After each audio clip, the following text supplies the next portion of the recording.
नमस्ते दोस्तों, स्वागत है आपका उपागम एकेडमी पे। दोस्तों आज हम बात करने वाले हैं इतिहास के भाग के बारे में। तो दोस्तों इससे पहले हम आपको इतिहास से जब शुरुआत किए थे कि पुरातात्विक साक्ष्य से, साहित्यिक साक्ष्य से लेके मौर्य वंश तक, मौर्य वंश के बाद हमने आपको आफ्टर मौर्य के बाद कौन कौन से और वंश आए, उसके बाद दोस्तों कौन कौन से वंशों ने यहाँ पे शासन किया, विदेशियों ने आक्रमण किया।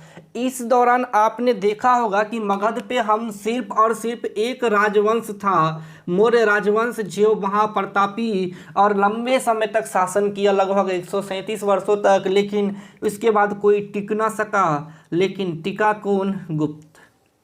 तो इसके बाद सर आए गुप्ताज, और गुप्ताज ने बहुत लंबे समय तक शासन किया और इतिहास में इनके शासनकाल को भारत का स्वर्ण काल कहा जाता है, गोल्डन एरा। तो सबसे पहले अगर आज हम अपना टॉपिक शुरू करेंगे गुप्त वंश, Gupta's dynasty.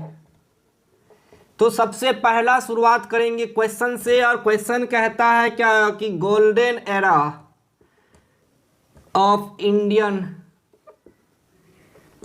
Indian history is called Gupta's era. भारतीय इतिहास में किसके शासन काल को स्वर्ण काल कहा गया? तो ये कहा गया गुप्ताज के शासन काल को, क्योंकि इन्होंने बहुत अच्छा काम किया, बहुत सारे ऐसे काम किए जो कि भारतीय इतिहास को पढ़ने में, भारतीय इतिहास को बदलने में और भारतीय इतिहास को समझने में हमारी मदद किया। अगर भारत उत्थान की ओर है, अगर आधुनिक भारत को देखें तो इसमें गुप्ताज का बहुत बड़ा रोल रहा है। तो चलिए दोस्तों हम शुरुआत करते हैं गुप्त राजवंश के बारे में। और गुप्त वंश के बारे में अगर आपको शुरुआत करना हो तो आप बोलोगे कि गुप्त वंश की जानकारी कहाँ से मिलती है। जैसे कि अगर आपको मेरा जानकारी चाहिए तो मेरी जन्म कुंडली आप देख लोगे तो पता चल जाएगा कि हाँ मेरा जन्म कब हुआ था, कहाँ हुआ था, माता का नाम, पिता का नाम, ब्लड ग्रुप सारा पता चल जाएगा। इसी तरह गुप्त राजवंश चूँकि आपको वो ईस्वी के आसपास था, अभी 2022 चल रहा है, सोचो 2000 साल पहले।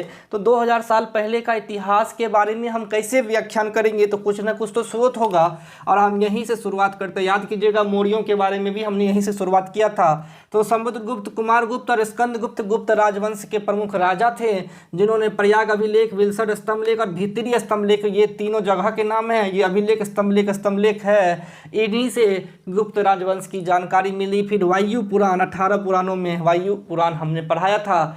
मौर्य वंश के बारे में पढ़ाया था हमने कि उसमें विष्णु पुराण, फिर वायु पुराण, और फिर प्रमुख पुस्तकें कालिदास, आर्यभट्ट, ये सभी जो रचनाएं थी कालिदास और आर्यभट्ट द्वारा रचित, इनके प्रमुख पुस्तकों से हमें गुप्त राजवंश के बारे में पता चलता है। जैसे अर्थशास्त्र मौर्य राजवंश के बारे में जानकारी देता है, रघुवंशम, कुमार शकुंतलम, ये सभी गुप्त राजवंश के बारे में जानकारी देता है।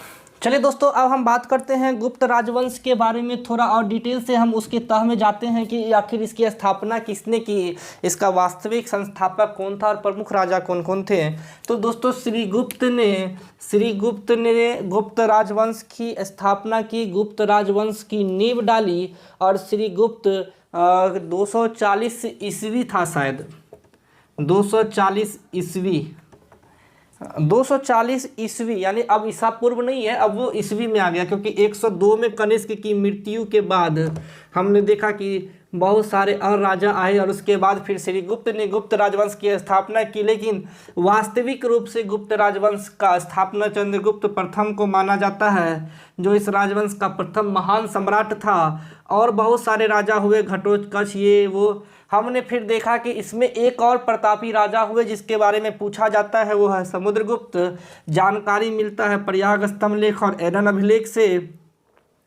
ये स्टार मारना और क्वेश्चन बना लेना, ये वीवीआई पॉइंट है। भारत का नेपोलियन किसे कहा जाता है? कविराज किसे कहा जाता है? बिना बजाते सिक्के पर किसका चित्र मिला है? और विष्णु के उपासक थे। ये इंपॉर्टेंट है भी नहीं भी, इसको काट दो, लेकिन ये पॉइंट क्वेश्चन है, डायरेक्ट आएगा एग्जाम में। भारत का नेपोलियन, समुद्रगुप्त, कविराज, समुद्रगुप्त और बिना बजाते हुए सिक्के पे किसका चित्र मिला है? तो समुद्रगुप्त। इसके बाद प्रतापी राजा हुए चंद्रगुप्त द्वितीय। जो शकों पे विजय के बाद, हमने बोला जो भी लोग शक पे विजय प्राप्त करते थे, एक राजा अपने आप को विक्रमादित्य बोल दिया, बोला कि हम शक पर विजय प्राप्त करके विक्रमादित्य कहलाए। 14 राजा ऐसे हुए जो शकों पे विजय प्राप्त किए और विक्रमादित्य कहलाए। उसमें चंद्रगुप्त द्वितीय भी था। चंद्रगुप्त द्वितीय की जानकारी सांची अभिलेख और प्रवरसेन अभिलेख में मिलती है, जहां इसे देवराज और यहाँ पे देवगुप्त कहा गया है। तो अब राजा का नाम याद रखिएगा, ये 2 पॉइंट फिर क्वेश्चन है कि देवराज और देवगुप्त के नाम से किसे कहा जाता है। तो चंद्रगुप्त द्वितीय, एक क्वेश्चन याद होगा सर, देव नाम प्रिय दर्शनी या फिर देवों का प्रिय, देव प्रिय, इसे अशोक को कहा जाता था, ये कंफ्यूजन मत रखिएगा। लेकिन देवराज और देवगुप्त कहा जाता है आपको चंद्रगुप्त द्वितीय को, क्योंकि देवराज इंद्र को कहा जाता था, इंद्र युद्ध का देवता था और युद्ध में माहिर था। चंद्रगुप्त द्वितीय बहुत सारे युद्धों को जीता था, ये समुद्रगुप्त और चंद्रगुप्त द्वितीय, इसलिए इन्होंने अपना नाम देवराज रखा। और राजधानी कहाँ बनाई? पाटलिपुत्र। ठीक है दोस्तों, चंद्रगुप्त के बारे में कुछ और पॉइंट है, मिटाते हैं, इसके बाद बताते हैं। चलिए दोस्तों, इसके बाद हम आपको चंद्रगुप्त द्वितीय के बारे में जो इम्पोर्टेंट पॉइंट है कि चीनी यात्री फाहियान इसी के शासनकाल में भारत आया था। और चीनी यात्री फाहियान जो है वो बौद्ध धर्म की शिक्षा लेने के लिए आया था। कहाँ पे दोस्तों? तो चंद्रगुप्त द्वितीय के दरबार में। और भाषा कहीं कहीं प्राकृतिक लिखता है इन लोगों की, कहीं कहीं संस्कृत लिखता है। हम संस्कृत पर, हम बहुत सारे बुक में देखे हैं जहाँ संस्कृत लिखा गया है। तो गुप्तों की जो राजकीय भाषा थी वो प्राकृतिक और संस्कृत दोनों लिखता है। हम संस्कृत लिखा रहे हैं क्योंकि बहुत सारे ऑथेंटिक बुक में संस्कृत लिखा है।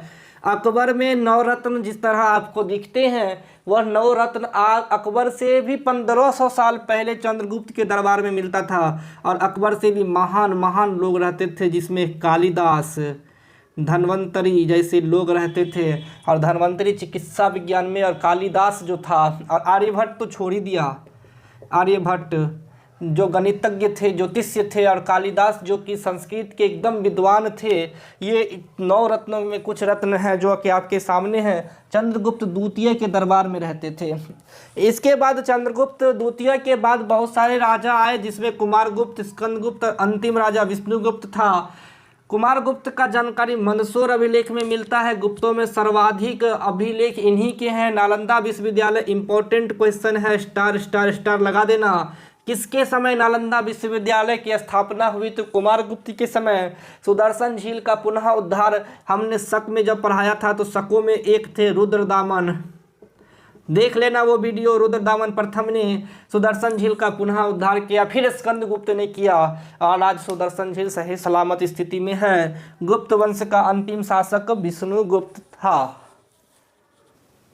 चलिए दोस्तों, अब हम गुप्त वंश के बारे में कुछ इंपॉर्टेंट क्वेश्चंस देख लेते हैं।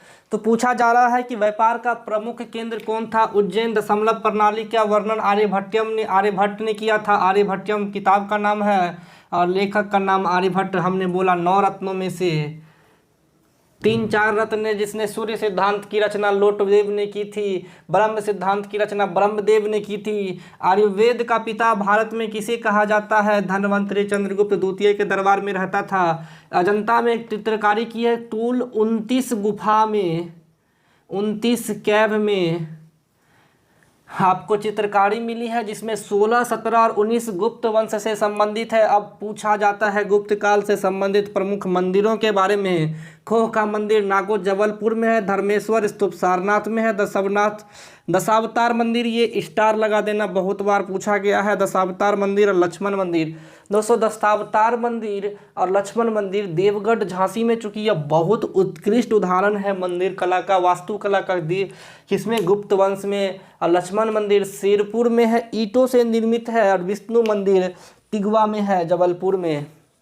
इसको लिख लीजिएगा, ये सभी क्वेश्चंस हैं। ये 2 तो पूछे भी गए हैं कि लक्ष्मण मंदिर कहाँ पे है और दशावतार मंदिर कहाँ पे है। और उस साइड तो क्वेश्चंस ही है जो आपको लिखने हैं, याद भी करने हैं। दोस्तों गुप्त काल की अगर साहित्यिक रचना की बात करें तो हम लिखने नहीं जा रहे हैं, हम लिखेंगे नहीं, लेकिन हम दोस्तों याद आ रहा है जैसे कि हमने साहित्यिक स्रोत में आपको पंचतंत्र के बारे में पढ़ा दिया है, आपको कालिदास की जितनी सारी रचनाएं हैं, ब्रह्म सिद्धांत, सूर्य सिद्धांत, पंचतंत्र, रघुवंश, रघुवंशम, इसके बाद क्या कहते हैं अभिज्ञान शाकुंतलम, और कुछ किताब थे जो हमने आपको बताया है, एक अमरकोश था, अमरकोश, ये सभी हम आपको बता चुके हैं, इसलिए दोस्तों हम उसका वर्णन नहीं कर रहे। लेकिन हाँ, हम आपको उसका एक पैराग्राफ इसके बाद हम देने वाले हैं जो कि आपको इस वीडियो में मिल जाएगा। इसी के साथ दोस्तों हम गुप्त वंश ख़त्म करते हैं, और अगले वीडियो में गुप्त के बाद हम गुप्त शासन के बाद किन किन राजाओं ने भारत पे शासन किया, आपको प्राचीन इतिहास में अभी हम और चलेंगे जहां कि गुप्त के बाद किन किन शासकों का भारत में शासन रहा, उनके कार्य, उनकी शासन व्यवस्थाओं के बारे में पढ़ेंगे। आज के लिए इतना ही दोस्तों, धन्यवाद।